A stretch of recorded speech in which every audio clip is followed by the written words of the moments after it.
Ma'am इससे पहले yes ma'am इससे पहले कौन कौन से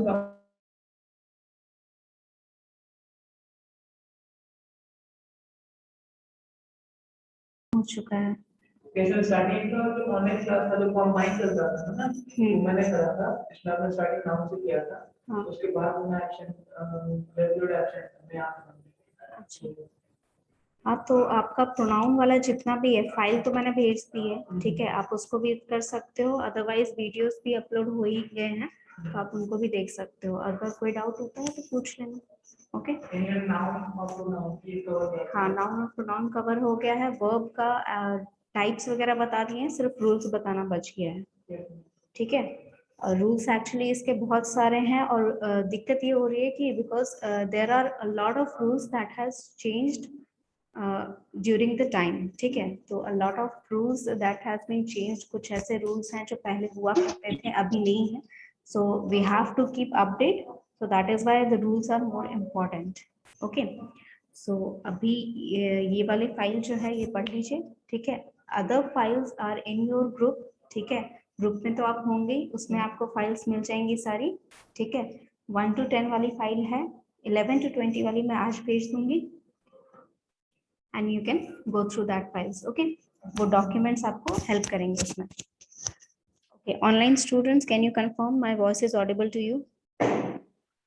ma'am okay so rule number 21 क्या है कि if the structure of the sentence is like this, singular noun plus preposition plus singular noun, that means a noun that is repeated in between a preposition, ठीक है, दो noun है, एक ही noun है, वो बार बार रिपीट हो रहा है, उनके बीच में preposition है और उसके बाद verb लग रहा है, तो verb जो लगेगा वो आपका singular लगेगा, even if the noun is repeated one after the other, still आप इसको एक ही लेंगे, सब्जेक्ट आपका सिंगुलर ही रहेगा। कैसे? Man after man was coming there, that means एक आदमी आ रहा है, दूसरा आदमी आ रहा है, बार बार आते जा रहे हैं, but you are talking about one single person who has entered, after that जो भी उसके बाद आया that person you are talking about, so you are talking about only one person, तो उसके पर पर्सन जो आ रहे हैं उसका आपका जो सेंटेंस बन रहा है उसको सारे को कंबाइन कर दिए आपने, और ये बोला कि पर्सन पर पर्सन जो भी है, मैन आफ्टर मैन जो भी है वो आते जा रहे हैं। Okay so whenever something is being repeated, ये मैन आफ्टर मैन हो गया या फिर मंथ आफ्टर मंथ हो गया, ऐसा कोई स्टेटमेंट अगर होता है दैट मीन्स कि the lines that you meaning you are conveying is repeated, ठीक है, वो लाइन जो है या वो वाक्य जो हो रहा है वो रिपीट हो रहा है। जैसे मैंने एडजेक्टिव में पढ़ाया था, एडजेक्टिव भी बच्चे कंप्लीट हो गया, वो भी आप देख लीजिएगा। एडजेक्टिव में मैंने पढ़ाया था कि जब आपका एडजेक्टिव में डबल एडजेक्टिव लगता है एक ही वर्ड में, जैसे if I say the stocks are going higher and higher, तो हायर एंड हायर जब मैं बोल रही हूँ इसका मतलब क्या है कि वो कंटिन्यूअसली ग्रो कर रहा है, और आप कंटिन्यूअसली उसमें कंपैरिजन कर रहे हैं कि एक यूनिट टाइम जो भी आप ले रहे हैं, 1 आवर ले रहे हैं, 1 डे ले रहे हैं, 30 आवर्स ले रहे हैं, जो भी आपका टाइम यूनिट है, उस टाइम यूनिट पर एक टाइम यूनिट पे अगले टाइम यूनिट से आप कंपेयर कर रहे हैं कि कितना ग्रोथ हुआ स्टॉक का, और वो कंटिन्यूअसली ग्रोथ होते जा रहा है, तो आप उसको हायर एंड हायर ले रहे हैं।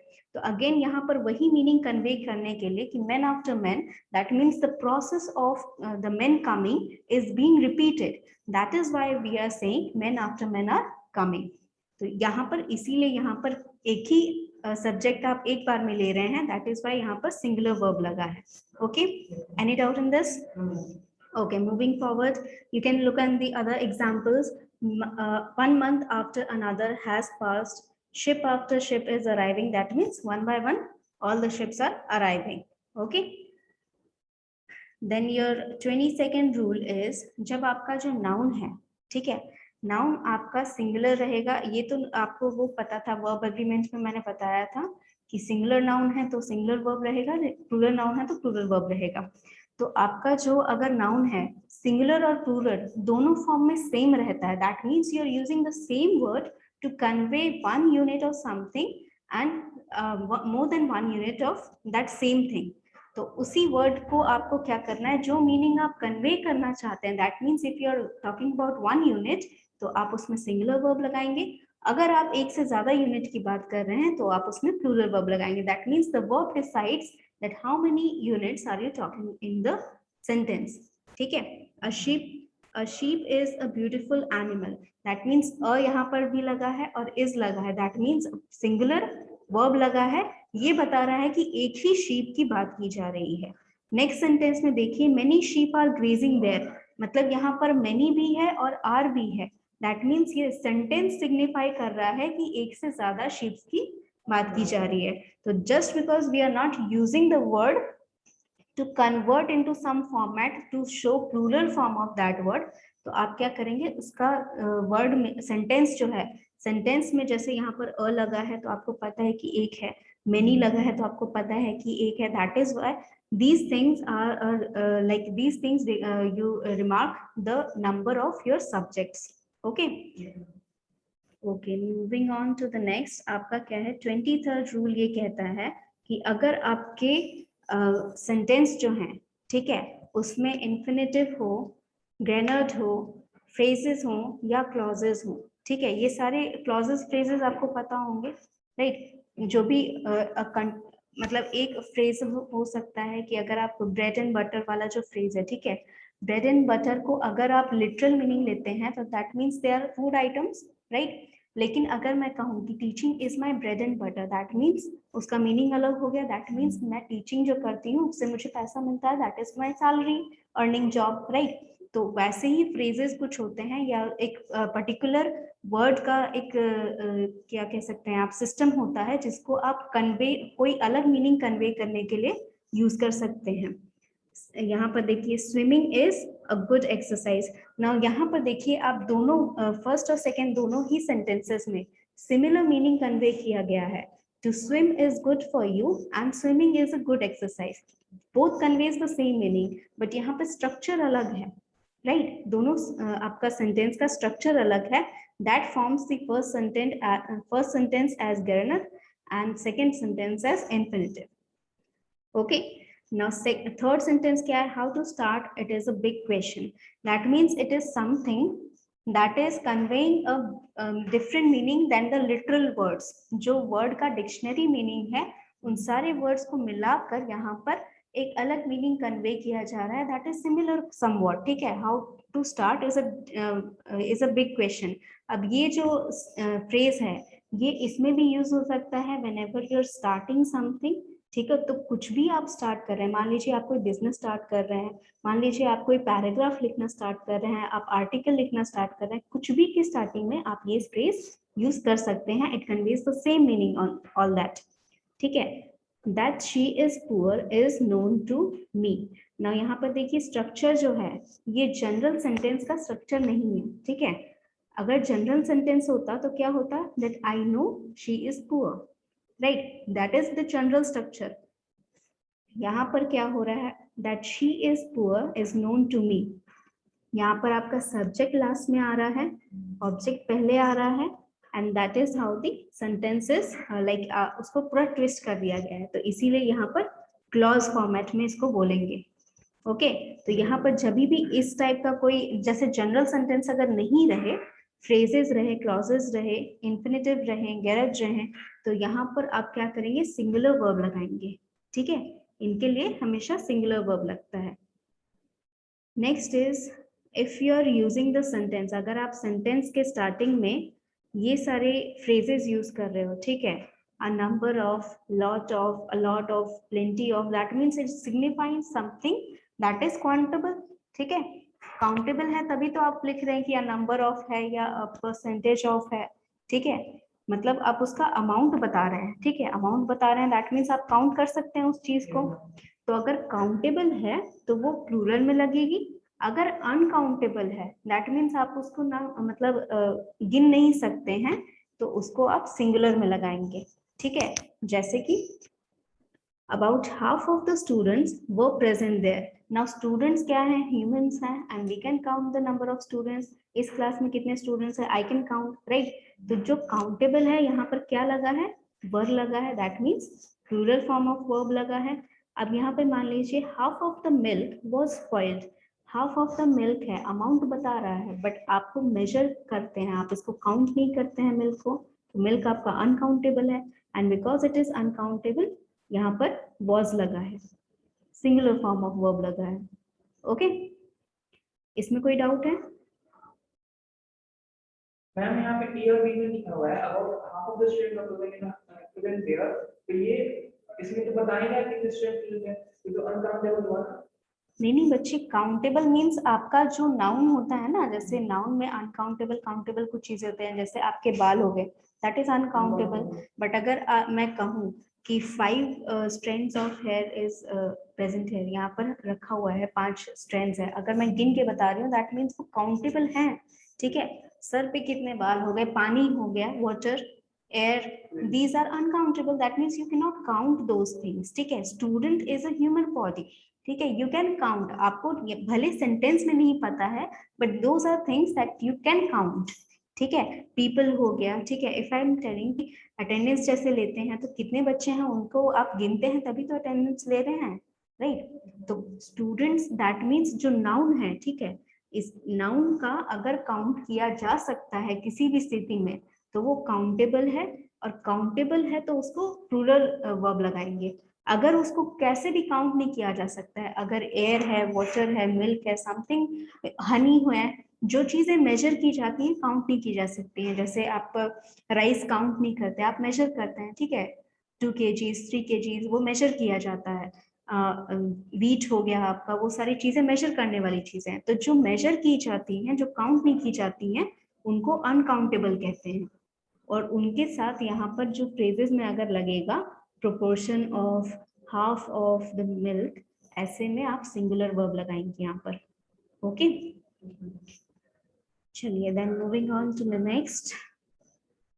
यहाँ देखिए plenty of sugar is required, sugar को आप ग्रेन्स काउंट कर सकते हैं, इफ यू आर टेलिंग कि 5-4 grains of sugar has been dropped on the floor, तब वहां पर आप हैव लगा रहे हैं, दैट मीन्स प्लूरल फॉर्म लगा रहे हैं तो चलेगा, because you are counting the number of something. ठीक है, ग्रेन्स जो है उसके 5-6 ग्रेन्स आप गिन के बता रहे हैं, बट शुगर का मतलब क्या हुआ, दैट मीन्स चीनी तो आप गिन के नहीं लेते, आप मेजर करके लेते हैं, 2 kg हो गया, 3 kg आप लेते हैं चीनी, राइट।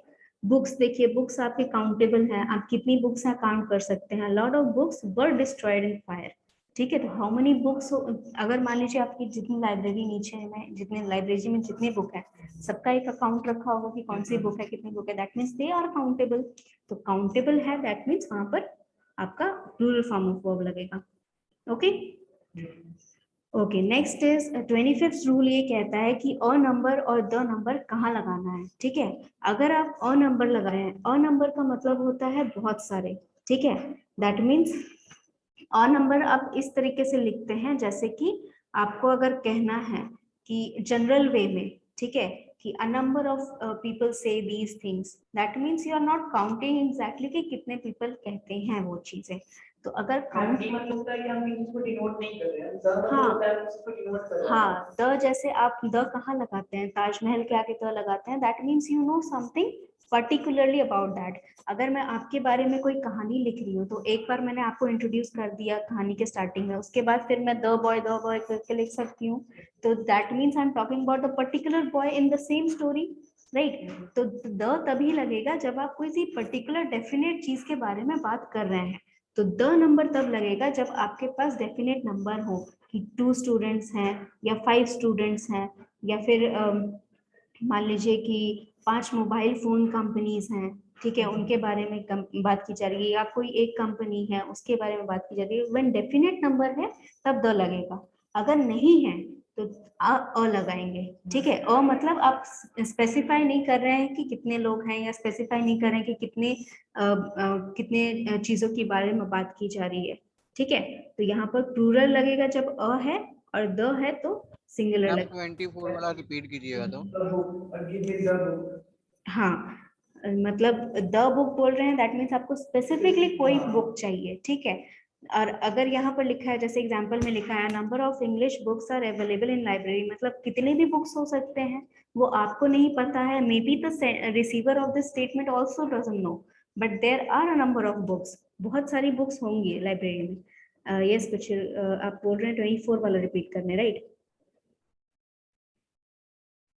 24 वाला है कि अगर आपके सेंटेंस में ये फ्रेज लगे हैं, ठीक है, a number of, lot of, none of, reminder of, ये सारे जो आपके फ्रेज हैं यहाँ से लेके यहाँ तक, इनके साथ अगर काउंटेबल वर्ब लगा है, इसके आगे अगर काउंटेबल वर्ब लगा है तो आप प्लूरल वर्ब लगाएंगे, सॉरी काउंटेबल नाउन लगा है तो प्लूरल वर्ब लगाएंगे, अगर अनकाउंटेबल नाउन लगा है तो सिंगुलर वर्ब लगाएंगे। ओके, यहाँ देखिए, about half of the students were present in the class, मतलब स्टूडेंट्स एक काउंटेबल नाउन है, ठीक है, सेपरेटेड फ्रॉम द सेंटेंस, आप काउंट कर सकते हैं उस नाउन को, तो इसीलिए वहां पर वर लगा है। मिल्क, शुगर, ये सारी चीजें आप काउंट नहीं कर सकते, इसीलिए सिंगुलर वर्ब लगा है। Any doubt in this? अभी समझ में आया कि मैं फिर से समझाऊं?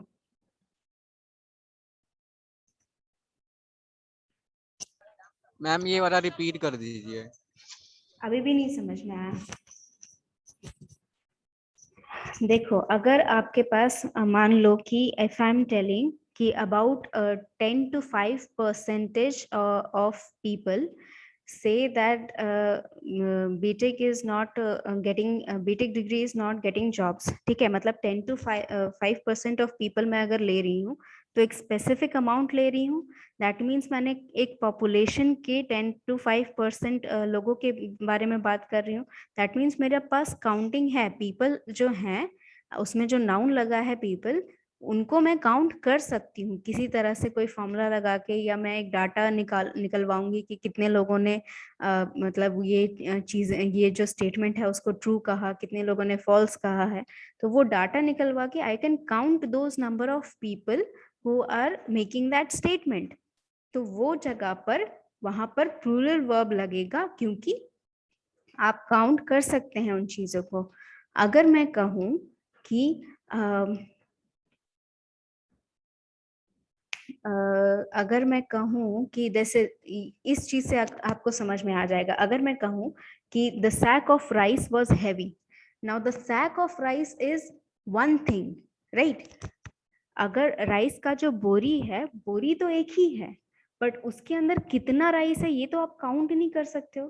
तो अगर मैं बोरी के बारे में बात कर रही हूँ कि the sack of rice was heavy, तो वो एक चीज है, तो मैं उसमें वॉज लगा रही हूँ, राइट? तो यहाँ पर अगर मैं ये फ्रेजेस लगा दूं, ठीक है, कि plenty of sack rice, sorry plenty of rice was on, plenty of rice was on the dining table, ठीक है, plenty of rice was on the dining table, मतलब राइस को मैं बोल रही हूँ तो राइस काउंट नहीं कर सकते, तो डाइनिंग टेबल पे रखा है राइस, तो आप plenty of लगा दिए उसके साथ, तो was लगा है। was क्यों लगा है? क्योंकि सिंगुलर फॉर्म लगेगा अगर आपका अनकाउंटेबल नाउन है। अगर मैं कहूँ कि a lot of plates were stacked on the kitchen, stacked in the kitchen sink, a number of plates है। अब प्लेट्स तो आप गिन सकते हैं कि 10 प्लेटें हैं या 9 प्लेटें हैं, जितने लोगों ने खाई हैं सबकी प्लेटें आप गिन सकते हैं, तो जब वो प्लेटें गिन सकते हैं तो वर स्टैक्ड इन दी किचन सिंक, तो वर क्यों लगा? क्योंकि वहां पर काउंटेबल नाउन है। अभी समझ में आया? Yes ma'am. चलिए ठीक है। ओके, नेक्स्ट ये वाला में कोई डाउट है? अ नंबर और द नंबर कहाँ लगेगा? द नंबर आपका नो तब, मैम।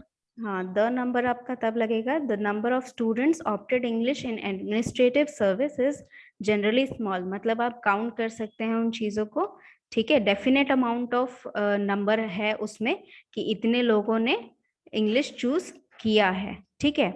अब a number of English books are available in library, मतलब बहुत सारी, मान लीजिए कि आपकी छोटी लाइब्रेरी है, अगर मैं जो तीनों ब्रांच है, तीनों ब्रांच की जो लाइब्रेरी है सबको मैं काउंट करूं तो वो चीजें तो काउंट तो की जा सकती है, बट आप एक जनरल फॉर्म में बोल रहे हैं कि बहुत सारी बुक्स हैं, आप किसी में से भी ले सकते हैं, ठीक है। तो एक जनरल फॉर्म में जब आप बोलते हैं कि a number of amount of, ये जितना है ये सारा बहुत सारा है, आप जाके ले सकते हैं इसको, तो वहां पर आप अ लगाएंगे और यहाँ पर आपका प्लूरल फॉर्म ऑफ वर्ब लगेगा, और यहाँ पर जब आपका द नंबर है, जब आप स्पेसिफिक डेफिनेट अमाउंट को आप काउंट कर सकते हैं तो इज लगेगा, दैट मीन्स आपका सिंगुलर वर्ब लगेगा। ओके,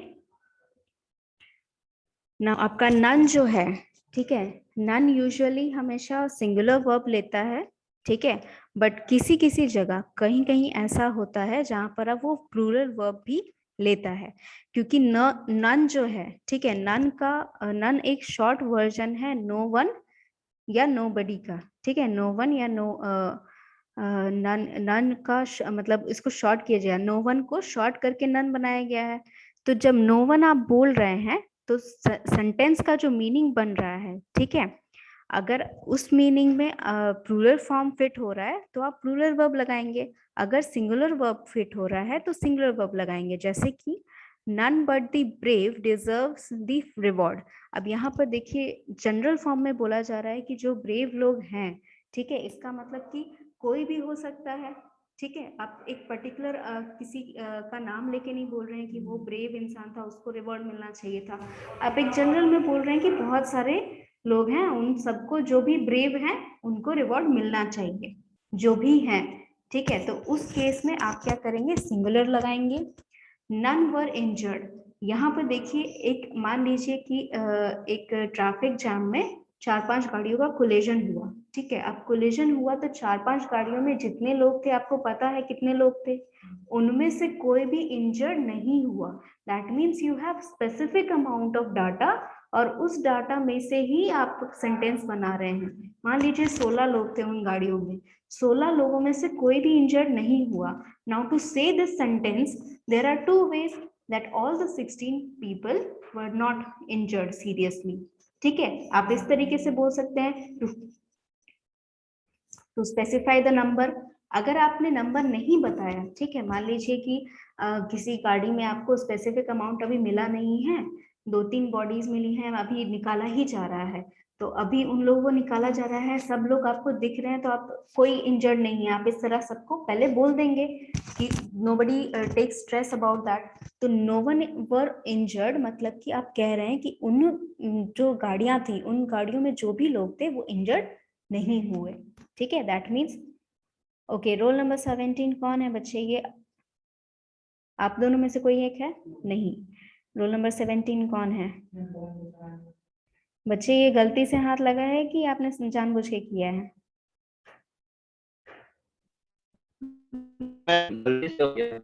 गलती से हो गया है तो उसको मिटाइए और दोबारा आप नहीं करेंगे। स्क्रीन आप लॉक करके क्यों नहीं रखते हैं आप लोग?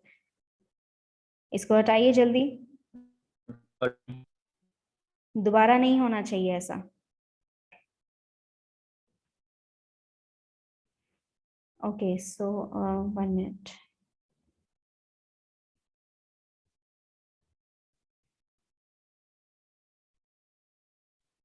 यस, रूल नंबर 25 पे थे, हाँ, रूल नंबर 26 हो गया। रूल नंबर 27 ये कहता है कि अगर आपका फ्रेज नथिंग बट है आपके सेंटेंस में, ठीक है, नथिंग बट, नथिंग भी है बट दोनों साथ में है, ठीक है, नथिंग और बट दोनों साथ में है, तो आप जो भी सेंटेंस में आप लिख रहे हैं, आपका सब्जेक्ट प्लूरल है सिंगुलर है उससे कोई मतलब नहीं है, आपका जो भी वर्ब लगेगा वो सिंगुलर ही लगेगा।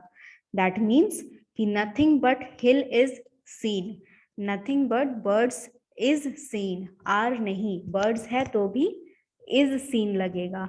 अगर आपके सेंटेंस में nothing but है तो आप उस सेंटेंस में क्या करेंगे, सब्जेक्ट पे ध्यान नहीं देंगे, उसमें सिर्फ सिंगुलर वर्ब ही लगाएंगे, ठीक है, इसमें कोई doubt?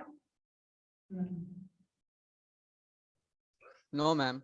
Okay, then moving on, आपका नेक्स्ट है 24 नंबर रूल। क्या कहता है कि अगर आपके सेंटेंस, ठीक है, जैसे ईच एंड एवरी में हमने ये रूल पढ़ा था स्टार्टिंग में, राइट, 11 नंबर रूल, कि ईच और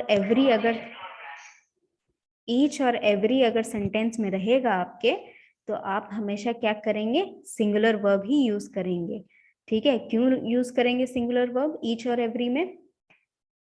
क्योंकि ईच और एवरी या ये सारे जो भी वर्ड्स हैं, nobody, anybody, everybody, much, no one, other, someone, something, ये सारी चीजें तब यूज होती हैं जब आप स्पेसिफिकली तो किसी को नहीं कह रहे हैं, ठीक है। अगर मैंने कहा कि somebody in this class is doing something wrong, अब मैंने पर्टिकुलरली किसी को नहीं कहा कि कौन गलती कर रहा है, लेकिन कोई एक बच्चा है जो गलती कर रहा है इस क्लास में।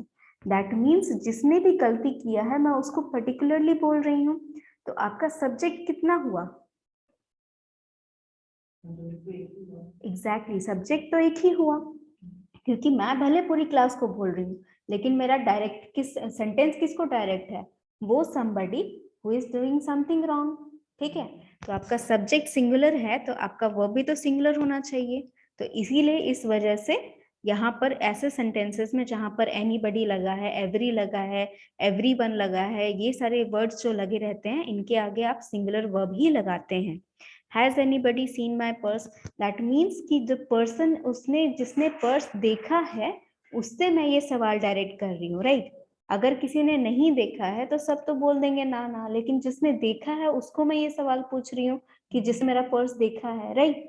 तो इसीलिए आपका सब्जेक्ट हमेशा यहाँ पर एक ही रहता है, ठीक है। या फिर अगर मैं कहती हूँ कि every student in this class has to bring me the assignment next in the next class, तो एवरी स्टूडेंट अगर मैं कह रही हूँ तो क्लास के हर एक बच्चे को मैं एक एक करके तो नहीं कहूंगी कि आपको भी लाना है, आपको भी लाना है। दैट मीन्स मैं पर्टिकुलरली नहीं कह रही हूँ, बट एक साथ आप सभी को कह रही हूँ कि आपको असाइनमेंट लाना है, ठीक है।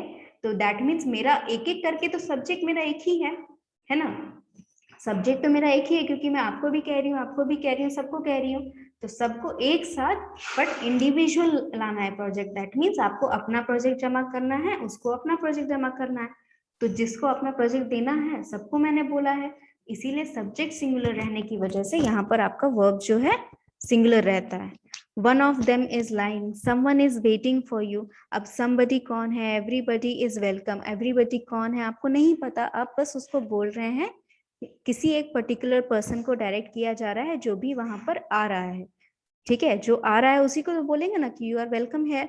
तो अब एवरीबडी बोल दिया, दैट मीन्स जो भी आएगा वो वेलकम है कि नहीं? ओके, देन नेक्स्ट आपका है 1 मिनट। यस, अगर नेक्स्ट आपका है, ये सारे जो वर्ड रहते हैं ऑल, एनी, इनफ, मोस्ट, सम, ठीक है। यहाँ पर क्या होगा कि आपका सब्जेक्ट अगर सिंगुलर है तो वो तो नॉर्मल रूल रहता है आपका, ठीक है। सब्जेक्ट सिंगुलर है तो वर्ब तो आपका सिंगुलर ही होगा, और अगर सब्जेक्ट प्लूरल है तो आपका वर्ब प्लूरल होगा। बट आप सब्जेक्ट पहचानोगे कैसे कि वो प्लूरल है या सिंगुलर है? All she wants is to be happy. Now all अगर मैं यूज कर रही हूँ, ठीक है, ऑल अगर मैं दूसरी जगह यूज करती हूँ कि all students are to be present in the next class, अब वहां मैं यूज कर रही हूँ मतलब कि मेरा प्लूरल है सब्जेक्ट, मैं सारे बच्चों को आने बोल रही हूँ, राइट। ऑल मैं यूज कर रही हूँ, ऑल अगर मैं यूज करती हूँ तो वहां पर तो मैं सारे बच्चों को बोल रही हूँ, तो मतलब सब्जेक्ट मेरा प्लूरल होगा। बट यहाँ देखिए वो क्या कह रही है कि she wants, all she wants is to be happy, मतलब उसको सिर्फ क्या चाहिए? यहाँ पर all का मतलब क्या हो गया? सिर्फ हो गया, कि उसको सिर्फ अपनी खुशी चाहिए, राइट। तो यहाँ पर मीनिंग चेंज हो गया है ऑल का, इसी वजह से यहाँ पर सिंगुलर वर्ब लगा है। Any friend of yours is friend of mine, मतलब तुम्हारे जो भी दोस्त हैं वो मेरे भी दोस्त हैं। अब कितने दोस्त हैं ये तो आपको नहीं पता है, राइट। लेकिन किसी एक दोस्त को देख के आपने ये सेंटेंस बोला होगा। जैसे मान लीजिए आप रेगुलर कभी किसी दोस्त से मिल गए, ठीक है, उसका कोई होम टाउन आपका अलग है, उसका अलग है, उसके कोई होम टाउन से कोई एक बंदा आया, तो आप ऐसा मतलब उसको घर की तरफ फील कराने के लिए कहते हैं ना कि अरे यार तेरा भी दोस्त है तो मेरा भी दोस्त है, राइट। तो वो चीजें जो स्टेटमेंट आप बोलते हैं जनरल फॉर्म में बोलते हैं, यानी कि किसी के लिए भी बोलते हैं, बट बोल तो आप किसी एक ही पर्सन को रहे हैं, है ना। तो इसीलिए यहाँ पर सिंगुलर ही लगा है, आपका इज लगा है। Enough people have been hurt already, ठीक है। यहाँ पे देखिए आपका प्लूरल हो गया सेंटेंस में। इनफ पीपल मतलब कि बहुत लोग ऑलरेडी हर्ट हो चुके हैं, तो बहुत लोग हैं वहां पर, ठीक है। इनफ का मतलब क्या होता है? लिटरल मीनिंग होता है कि बहुत हो गया, ठीक है। इनफ का मतलब बहुत हो गया, तो बहुत है यहाँ पर, पर्याप्त होता है। हाँ। तो वहां पर अगर मैं यहाँ करूँ कि अगर मैं कहूँ कि आई हैड इनफ फूड, मतलब मैंने जितना खाया उतना हो गया, अब इससे ज्यादा मैं नहीं खाऊंगी। बट यहाँ पर मीनिंग देखिए चेंज हो जा रहा है। Enough people has been hurt, मतलब बहुत लोग ऑलरेडी हर्ट हो चुके हैं, उससे ज्यादा आपको नहीं करना है। तो उससे ज्यादा वाला जो स्टेटमेंट है वो यहाँ पर साइलेंट है, राइट। वो इस स्टेटमेंट में साइलेंट है, वो चीज यहाँ पर लिखी नहीं गई है, बट मीनिंग वही कन्वे कर रहा है। तो इसका मतलब है कि यहाँ पर आपका सब्जेक्ट प्लूरल है, तो इसीलिए यहाँ पर आपने हैव लगाया है, ठीक है, प्लूरल वर्ब लगाया है। अब most boys in New Zealand play rugby. अब मोस्ट बॉयज है, दैट मीन्स बहुत सारे बॉयज हो सकते हैं।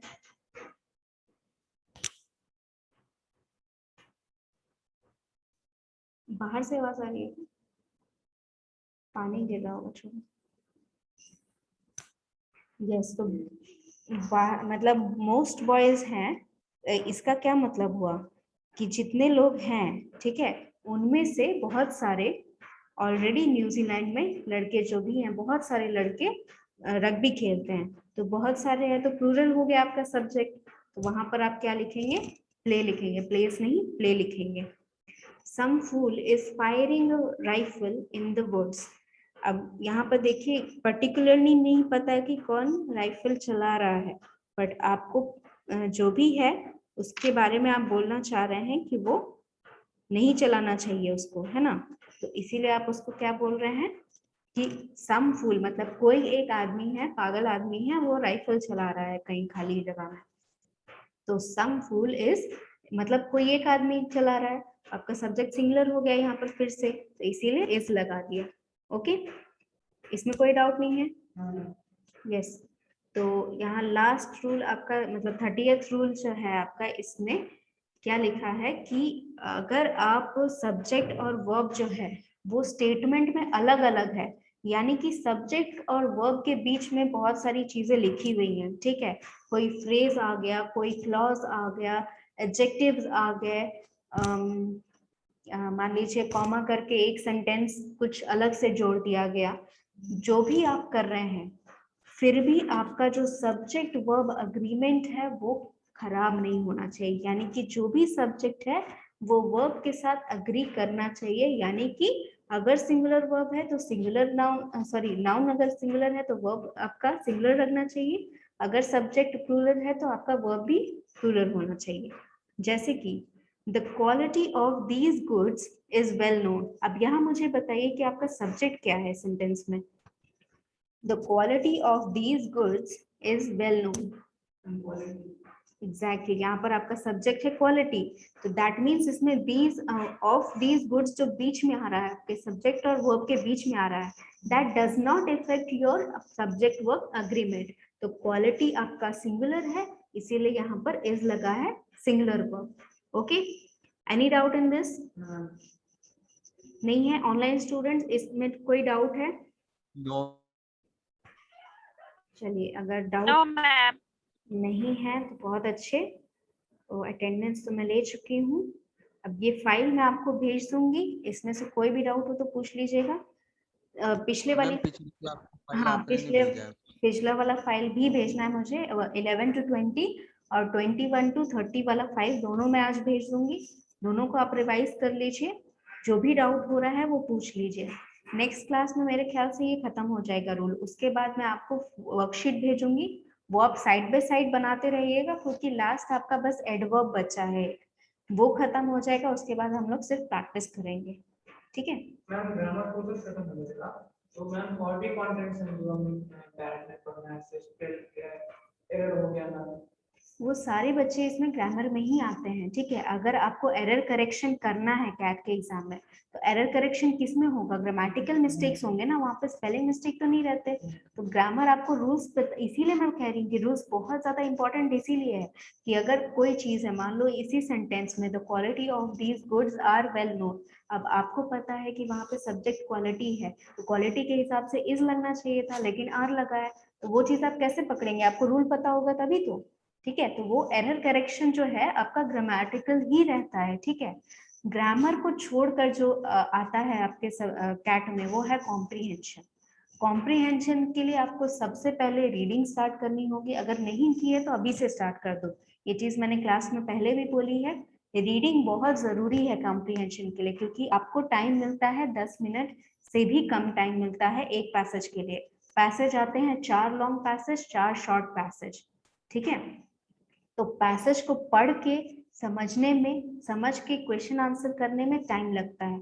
तो टाइम को मिनिमाइज करने के लिए आप रीडिंग प्रैक्टिस होनी चाहिए, ताकि आप एक बार पढ़ लें तो आपको पैसेज समझ में आ जाए।